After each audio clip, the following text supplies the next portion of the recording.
Was it a very deliberate choice to have the title of this be a Blink-182 song? Yeah, everyone keeps asking that. I was like in elementary school, like Oh my watching God. Fun Employed. Oh my God, stop talking. Hey everyone, I'm here with Nathan Shaw, director and star of the short film Adam's Song. Check it out on the Wong Fu main channel and come back here for the extended interview. See you in a second. I feel like we actually should start from the beginning, which was how we first met. Like, Oh, why wow. are you even here? Why are you even sitting on this couch? Do you remember? Yeah, I made a film when I was like 18, so many eons ago, not eons ago, but years ago, and I sent it to you, and I was like, hey, Phil, like, I don't know if you're ever gonna see this, because you're probably too busy to see it, but I sent you a film. And I was too busy to see it. No, you didn't watch, you just like scrub through, and you're like, oh yeah, it's all right. No, I specifically remember, like, we have a selfie at VidCon. Oh, That's what I'm talking about. Yeah. That's what I'm talking about. Yeah. This was like 2015, I think, or 2016. Yeah, no, maybe. And I think you were using like a flip cam or something. No, I was. Oh, you have better memory than me. I mean, that's when we first met. You sent us some of your stuff, and I was like, oh, this kid's got something going, you know? And we just kept in touch over the years, and you've been making a lot of great stuff and showing a lot of growth and progress over the years, and this is your latest and greatest. So really happy that, you know, from that escalator selfie or whatever at VidCon, we're kind of reconvening here at the Wong Fu office. That is kind of crazy. Like, it feels very like full circle. Yes. In a way. Like, Absolutely. I feel like, I mean, I grew up watching a lot of Wong Fu, and that was like kind of, you know, and I've been very vocal about this too, but it was kind of the thing that like got me starting to shoot. And like the flip camera was like my first camera ever. Like, I would like shoot things. I remember like I was like in elementary school, like watching Fun Employed. Oh my God! Stop talking! Stop talking! I'm making it feel too old right now. Oh my God! Fun Employed. But Fun Employed. But it was. I remember school. like I'd watch like a lot of like Wong Fu. And that was the thing where I was like, oh wow, like Asian entertainment, like that's like a thing. I'm just glad that we're still around for the elementary school kid to finally have a place to put it. The element of you wanting to show it through an album or like like a musician's story, where did that come from? Do you have like a music background? I feel I like love music. Yeah, you play. I always played music. That was always really important to me. Like, I did the classic like piano and violin like growing up, and I like quit that to like be like, oh, I want to play electric guitar and drums and do like rock music and stuff like that.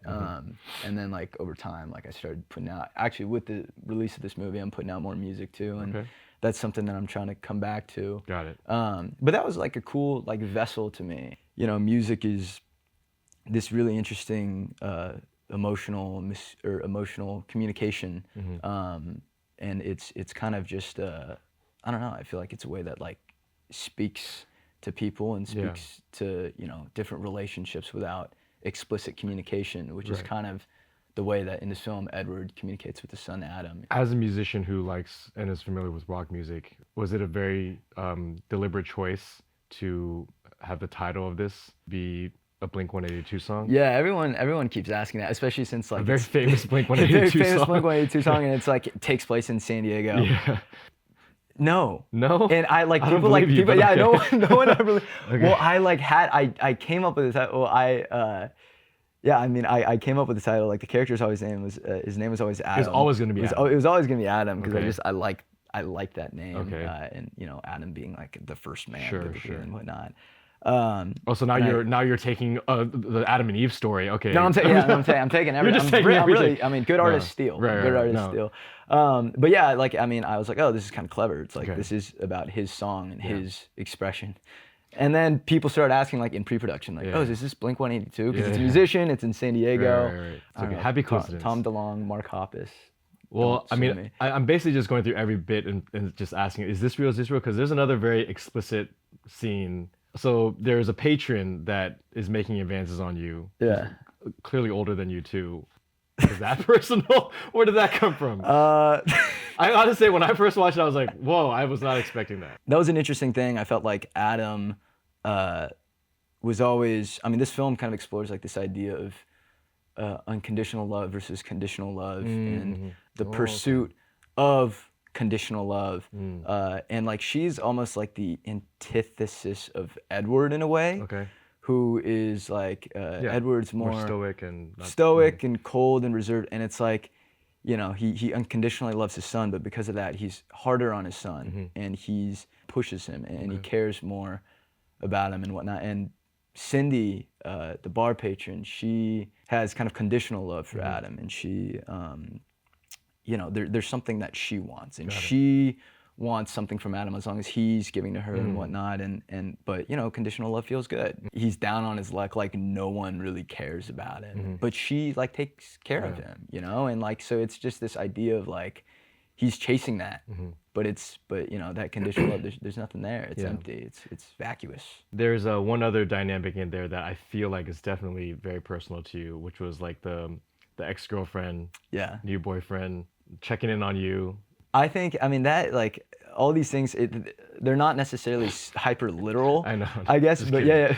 yeah, no. I think a lot of artists definitely have that feeling of like, hey, so what are you up to these days? And you're trying to figure out how to explain it to people who don't get it. Yeah. Well, I think one thing that's important to me is like in showcasing like my kind of characters. I mean, we all tell, you know, Asian American stories, Asian stories, whatnot, and something that's like very important to me is like we're not all perfect. You know, equality in the industry is like being able to have our characters kind of be assholes and kind of be arrogant and kind of have big egos and kind of be a bit narcissistic and be really flawed, and showcasing our vulnerabilities that aren't necessarily as pretty, wrapped up in a bow. And so that scene right there, I mean, it's me as an artist of like so many times, like, I mean, you know, I feel like post-grad and whatnot, and like as you get older, like you're constantly comparing yourself to your peers, and your peers are, you know, it's this unspoken like comparison back and forth, especially as an artist. That's the thing that we're always thinking about. And so like this is kind of, I don't know, like wanting to really explore Adam's psychology and like his ego and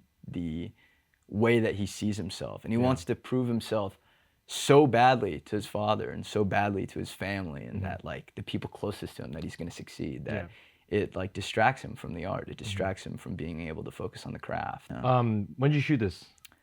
Well, I shot this like fall 2022. Oh, it's been a while. It's been a minute. Yeah, Okay, it did the festival circuit for the past year, and so. And like, how many days were you shooting? Like, what was production like? How like? We shot 3.5 days. It was definitely a labor of love. And what was the hardest scene to shoot? Probably that the like sexual encounter scene.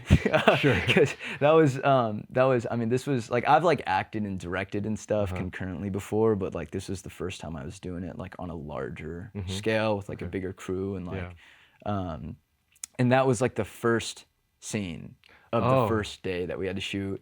And which is kind of the tone in a very in an interesting place. Yeah. But it was cool. It was really cool because I think like I was really scared shooting most of this film, and like that was like the scariest thing to shoot and the most like vulnerable physically and emotionally to shoot. But I think it really set the tone in a positive way, in a really strong way, where it's like, you know what, that's okay to be scared, to be vulnerable, to just kind of, you know, put yourself in a situation where you don't really know what you're gonna do in the scene, you don't really know what to expect, but it kind of allows this unpredictability and spontaneity to kind of unfold. And it's great when the cast and the crew are all supportive of that. It gives you a confidence boost. It, like you said, sets a good tone.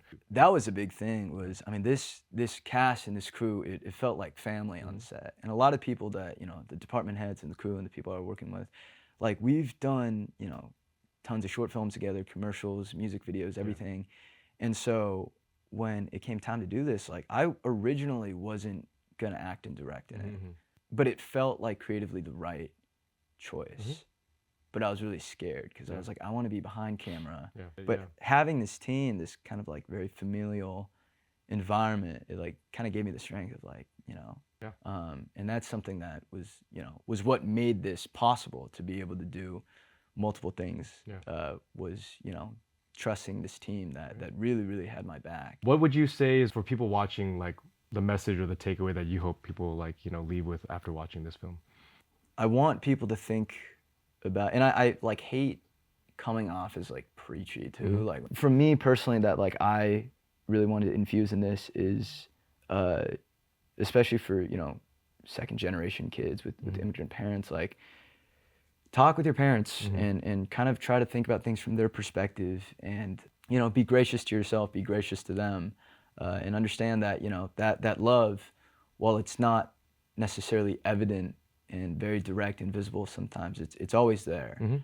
it might just be communicated differently. Yeah. I mean, well, yeah, like it's great that you're putting this out there and, you know, speaking to the topics, you know, your own way, and just really proud of you. If people are looking for you right now, where can they find you? And what are you working on next that you want to share with people? The big thing that we're doing right now, I mean, I have a couple of shorts that I have on the way, I guess. But the big thing is Adam's song is actually proof of concept for a feature film. Oh, okay. And so that is written, like the deck is ready to go. It's now we're building out the internal, producer team, and, bringing on different, production companies and financiers and whatnot, and trying to get For the this made as a feature, movie. would you say the short is like a prequel, or the feature is actually just the short itself just expanded with the same kind of beginning, middle, and end? The short kind of encapsulates the first act, Oh, okay, and okay. tonally, like kind of the world. So we'll see and the more. We'll see relationships. more of Adam and his dad in the future. Oh, you'll see. I mean, that's the core of the film is Adam and his father. It's a road trip movie. You'll see characters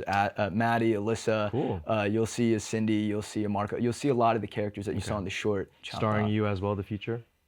As of now, yeah, I think Cool. yeah, it's starring me. That's so great. we'll Well, see. hopefully we can see that come to fruition at some point, just like Adam's album. But for now, thank you so much for sharing the short with us. And yeah, if anyone's interested in following Nathan's work, all his social media is down below and links. Thanks so much, Nathan, for coming through today and sharing this with the Wong Fu audience. Congratulations, man. Thank you for watching, and yeah, keep an eye out for the Adam Song feature. Thank you so much for supporting this short film. Wong Fu Presents is a way for us to support other filmmakers, so if you're interested in submitting your short film for consideration, be sure to check out the description below. And also, be sure to check out the other films in the Wong Fu Presents playlist. Hope you enjoy.